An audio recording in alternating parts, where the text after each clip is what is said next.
Okay, so to make the batter, quite simple. So we've got plain flour, corn flour, sparkling water, salt and pepper, and baking powder. Obviously you need a sieve and obviously you need a bowl.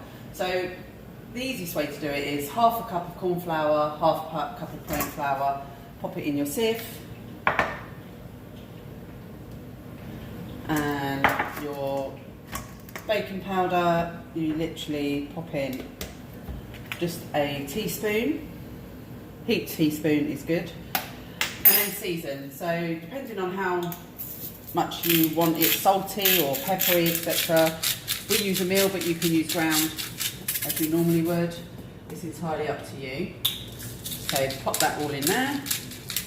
We like quite peppery stuff, so just do that, and then you literally sieve it all in to your bowl.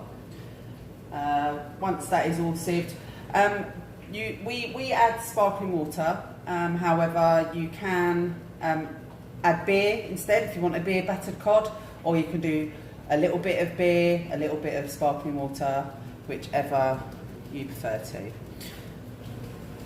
Now, as you can see, because I've used ground pepper, we do get quite a lot of remnants of the pepper that stays behind. So there is still a bit in the bowl, but there is still in the sieve. So as you can see, there is some in there already.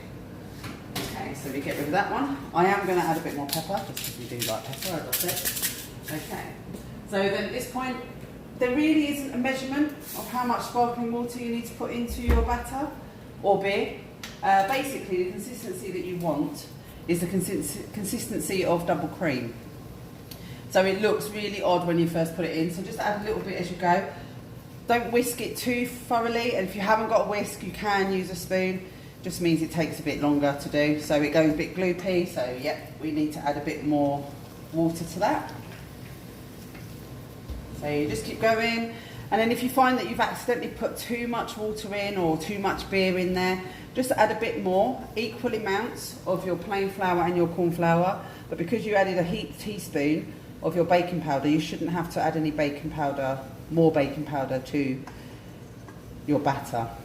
So the bubbles will disappear eventually, and the same as if you put in beer, etc., that will disappear. So get rid of all the flour. You'll feel it underneath your whisk or your spoon as you go along. So mine's, if I get a spoon, you can see mine's a little bit too thin, but I still have some bubbles in there, so I'll just keep whisking a little bit just to make sure that it is all mixed up together. The bubbles will disappear, as I said, and especially by the time it comes to doing your batter, you'll find that it disappears.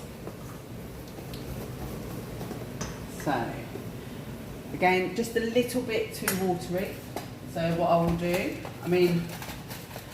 I am renowned for just adding things and not measuring things, so I'm going to just continue as I always am, but obviously feel free to measure in tablespoons how much you're adding, but I just add as I go along. I don't actually calculate.